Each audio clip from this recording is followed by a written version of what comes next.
Welcome to the Daily Intelligence Brief from IntelStor for the 23rd of July, 2025. In today's top renewable energy news. On Tuesday, Spain's Congress rejected the, quote, anti-blackout decree. This deals a blow to the government's plan to bolster the country's electricity system following the nationwide power outage in April. The decree law failed to secure parliamentary backing. The vote blocks a set of measures designed to improve grid resilience, expand the roles of key system and market supervisors, and accelerate renewables. PJM's latest capacity auction clears at the maximum price allowed, more than $329.17. Experts and state officials attribute the rising capacity price to two strains on the grid. First, the explosion of power-hungry data centers across PJM's 13-state coverage area. And secondly, the slow interconnection of power-generating projects, most of which consist of renewable energy, primarily solar.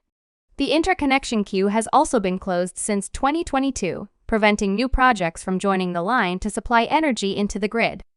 As of July 22nd, there are about 2,050 projects in the PJM interconnection queue. Of those, 1,213 are solar and 132 are wind projects. Germany left installed offshore power wind capacity unchanged in the first half of 2025. As of June 30th, the country had 9.2 gigawatts of installed offshore capacity. 1.9 gigawatts of new turbines are under construction, but have not yet been commissioned. 3.6 gigawatts of offshore wind capacity has received final investment decisions. A further 17.5 gigawatts have been awarded permits, but not been allocated by investors. Doosan Enerbility announced on Wednesday that its self-developed 10-megawatt offshore wind turbine has received type certification from the global certification body UL.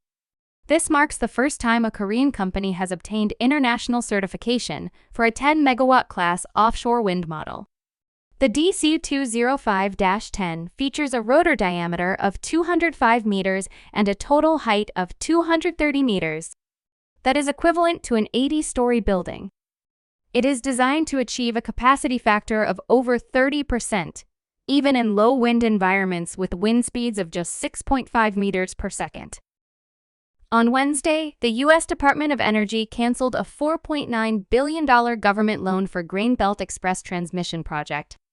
The loan was issued in November 2024 and was not legally allowed to be canceled. The project had already won approval from state utility regulators in Missouri and couldn't be reviewed again under law as well, despite objections from the state attorney general. Invenergy has said they will proceed with the project with private funding. You can learn more about all of IntelStor's market and sales intelligence offerings at www.intelstor.com and subscribe to our channel today.